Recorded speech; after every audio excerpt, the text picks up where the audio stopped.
Okay, so what am I going to do now to make something sensible happen is that I'm going to play a Inside My Head. So I'm going to upload this onto YouTube, and this is going to be now slow chess explained, what's happening and all that jazz. So Nimzo Indian defense is on the menu if he plays knight c3. If knight f3, then we play b6. Thank you for the follow, Seeking Alpha.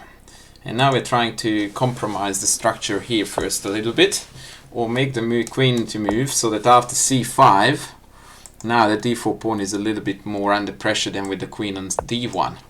So when I bring this back here, now I can actually take on d4, exploiting the pin on the bishop. Now a modern way to treat this is to play pawn d5, which is a very, very fascinating pawn sacrifice. Actually it got the name the 21st century gambit, and it was mostly popularized by very, very aggressive grandmasters such as Belyavsky, Shirov. Actually, yeah, pretty much everybody took up the gauntlet and started playing this line as soon as it hit the streets, because it was just such a big success. I think that he got confused here with two different lines. After knight h4 I should have played knight c6, and if he takes the knight b4 I think was very powerful. Basically I just want him to take back with the pawn here and play the game from there.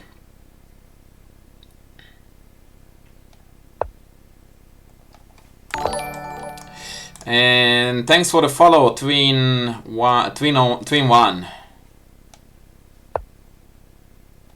Yeah, so what he's trying to do is pretty smart.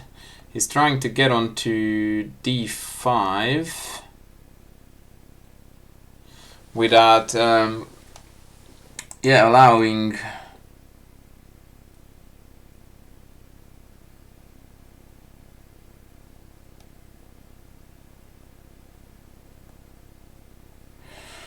so basically he wants to take back on d5 with a piece, is what I'm trying to say.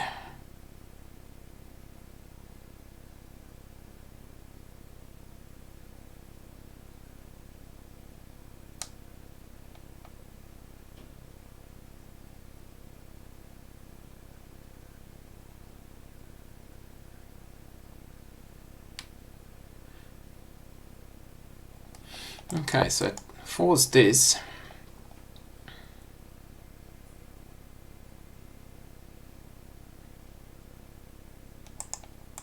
The idea is that after bishop takes, knight takes, bishop takes h4, he doesn't seem to have a good check with the knight. But now that I just played this move, I notice that after bishop takes, knight takes g6. It's quite a juicy sack. Takes, queen takes check, king f8, knight takes d5.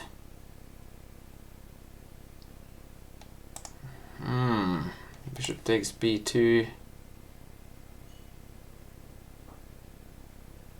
Yeah, I wouldn't be surprised if I actually got myself in a lot of trouble. Pawn violence, how did you get... Oh yeah, the bits leader. I'm looking at these awesome icons on the menu now, sorry, on the chat, and Pawn Violence has got a coin next to his name. I don't know how the cheering works. I'm new to this. We have just become affiliated with Twitch, so not sure. Not sure what the go is, boys. Not sure at all. So if takes, knight g6 really does worry me. Maybe I have got bishop takes c3 then. And if queen takes, then pawn up.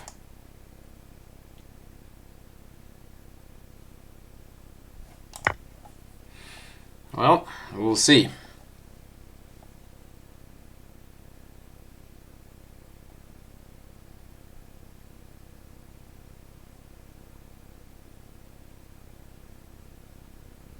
But it looks to me like it works.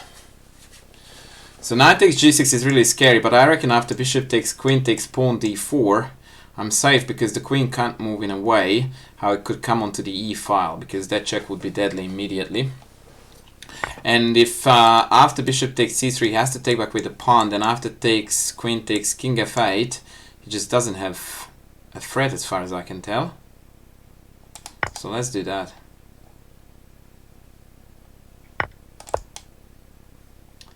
If I miss something here in my very sloppy and quick calculation, then I'm immediately knocked out. So it's either a knockout blow here, or we are doing really well. But yeah, this was definitely cool, and I really played this opening. Wow, and he just resigned carelessly. He shouldn't have resigned though. What I thought would happen here was that after Queen C2, bishop takes, knight takes, bishop takes. Yeah, he can still stir the pot here a little bit. I mean, granted, he's dead because I've got Queen f6 coming, but yeah. This was a very strange resignation, but also what I should have done in this opening was that after knight h4, immediate knight c6 is the correct call, I think. And after takes, I have got knight b4. Hitting here and here. That was very foolish of me to ignore that move and just play g6. What he got confused with here is that there is a variation where after g3 here I play bishop here, and after bishop g2, bishop e7, castles, d5 takes, and knight h4 is a legit line, because now knight f5 is a threat, unlike it was in our game, and now again there is tremendous pressure on d5 due to the various pins. This was a very nice Kasparov game against Marjanovic.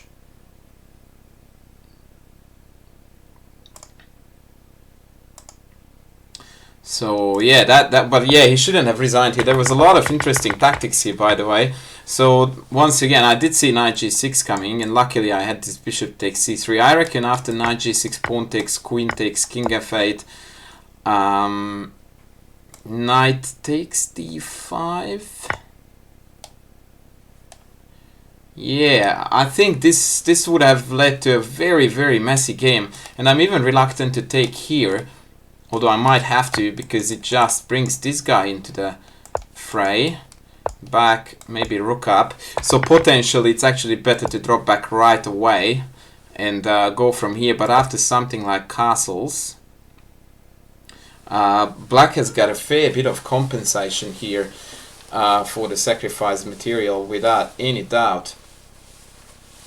Maybe knight c6. I don't know. Maybe I will eventually dodge the threats, play queen g5. Yeah, maybe castles is a bit soft, and he needs to put the heat on immediately. There is a motif here that I keep on coming back to. For example, check king g8, knight e7, check takes, and bishop takes here. Picking up the rook seems to be... Yeah, that's the way to go here. So after knight takes d5, if bishop here, then queen check. And I think I'm toast. So it's very fortunate that I did have this stake. Now if pawn takes back, then check, queen takes, and queen here is significantly weaker, excuse me, than the game continuation, because he's simply missing an attacker on d5. So now I check, I just go here, and my queen is going to neutralize everything next turn. Yeah, that was cool. That was cool. Alright, one more, guys, and then I'm going to call off the stream. So I'm aiming to find a longer game so that we can do some talk.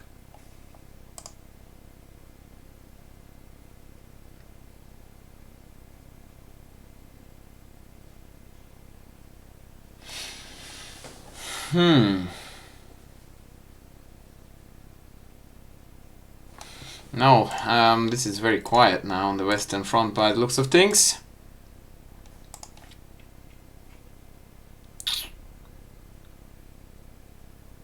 Alright, let's take him. Let's take him on a casual game. A fairly low rated customer, but that's alright. French defense by the looks of things. Yep.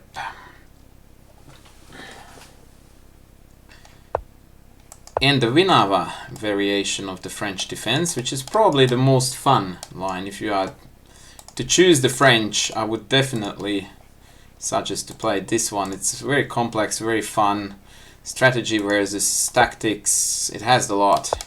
So we are going to probably have some fun here today. Okay, this line, however, is not meant to be good at all, because even though it technically picks up a pawn, it gives me 2 bishops and a huge attacking position. So the correct response is to not to take back on c3, because it's a waste of time, and actually it would have allowed my opponent to play queen c7 hitting both. I will go back to that. So if I had taken queen c7 check and check threatened, and it's kind of awkward, whereas now a typical French motif, in the absence of the f8 bishop, this is very difficult to guard.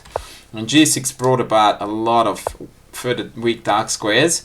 So now if any time knight c6 hits, especially after the trade, I will play b5 and put the bishop out there, covering that diagonal. So for the pawn, I have got tremendous play. I also have h4, h5 with kingside attack, bishop d3 is coming. I have got very, very easy moves to play, and yeah, it's just too easy play for white, and there is not a lot in the position for black. You can see that I have already completed development with the exception of my bishop, whereas it's this. That's when you know that you don't need to count material, because that's not what's going to decide this game. Okay, so now the problem for him is that, thank you GG Liko for the follow, is that if knight f5 comes, I can always kick that out with g4. But for the time being, I'm holding that, because I didn't even want to allow knight h4. So now he might choose to waste another move on denying my g4, but again you can see that it's just gradually getting worse and worse in terms of him not developing and me claiming more and more of the board.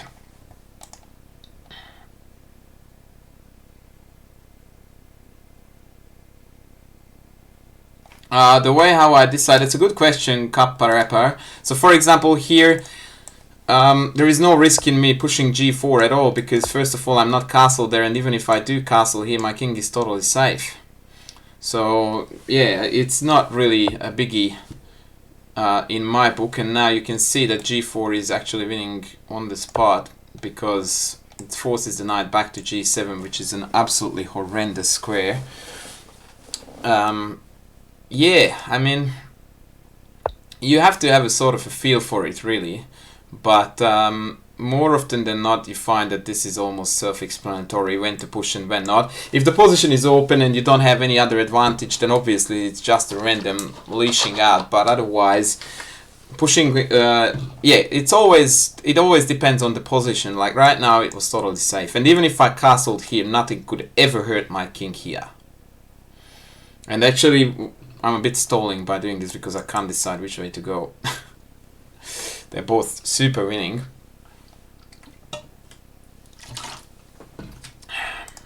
If queen f6 castles, then I have bishop a3, rook e8, knight g5, and he can't defend this. So I'm going to go with that. But yeah, Kappa, that was a good question. And I'm glad, GG Liko, that you are learning a lot too. I'm going to upload this onto YouTube, so it will be an inside my head. I always say this in the Inside My Head series, that sometimes it's really good for me to play against a significantly weaker opponent, because then it's easier to demonstrate the grand ideas. For example, this game is an ultimate testament to development and initiative versus material, and sometimes it's more complicated to present this against an opponent who puts up a tougher resistance. Now, I conveniently forgot about this check, but it doesn't really matter. This was the point I wanted to get at.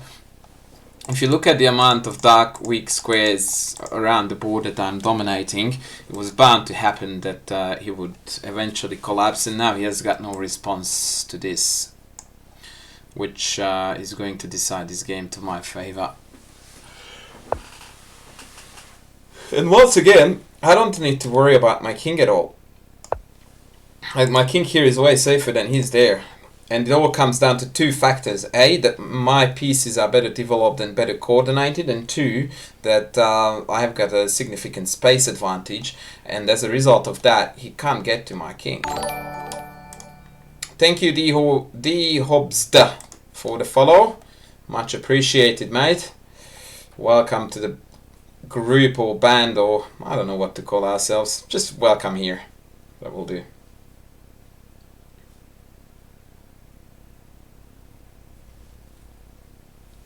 So now I think he must actually go back to c7 to defend this knight, otherwise, yeah, he's going to fall apart. But he is actually already falling apart as it is.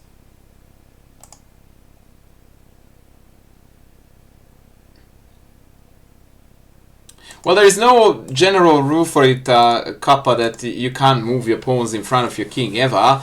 There are general chess wisdoms that we tend to follow. So he wants to give me this check. And because of I'm in a particularly nasty mood, after misplaying that many bullet games, I will just do this.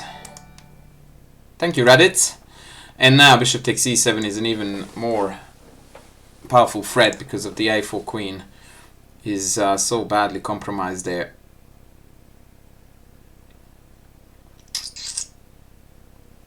Poor guy can't move a muscle.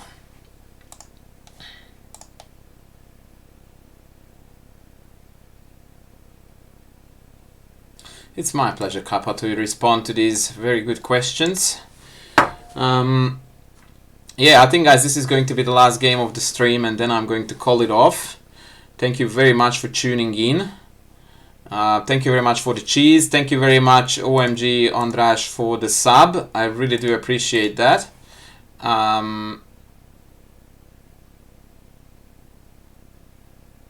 Yeah, so the stream is going to be off very soon. And this game is ready for resignation.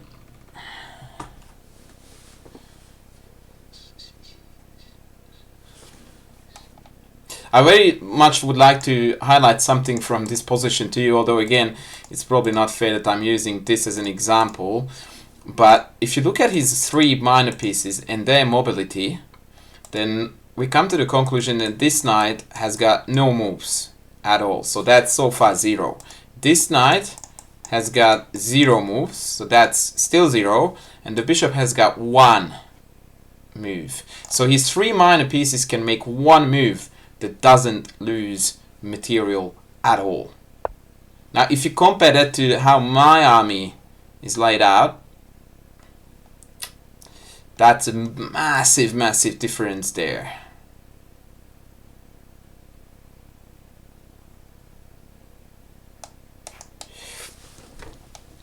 Yeah, let's just take this.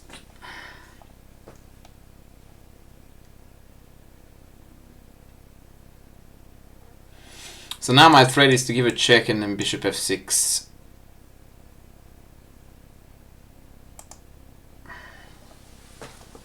I just paused for a second because I was curious to see if he has got anything here after the check, but not really.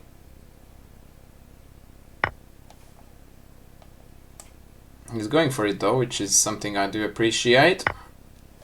Which is going to allow me to actually showcase another theme that I talked about on the YouTube channel a fair bit as a motive. It was actually one of the no-die classics, and here you go.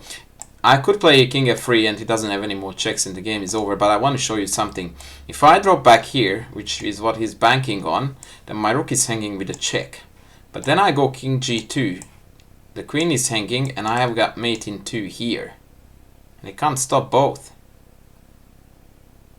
So let me just demonstrate that to you. It's a bit cheeky for me to do that because, as I said, king f3 was an immediate win. But it's a nice demonstration to show you how I'm using my own ideas. Or not my own ideas, but yeah, basically what I know of chess, how I implement them in my own game. Ben Teckers, yes, he was the only one who was looking for a longer game. And I think I just explained it 2 minutes ago why I sometimes play against lower rated players when I do inside my head. Yes, mobility, that's right. And in fact, pawn violence, to reflect on that, I think that's the key in AlphaZero's success over Stockfish. Because in that match, he disregarded the importance of material and favored initiative and attack so heavily, like we have never seen that before, ever done by a computer.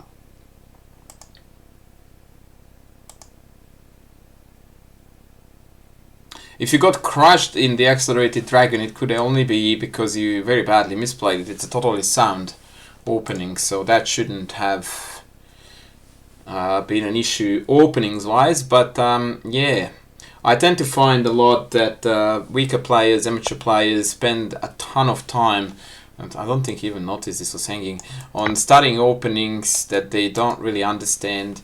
They get beaten in it very badly, and then they just go like, yeah, this is rubbish.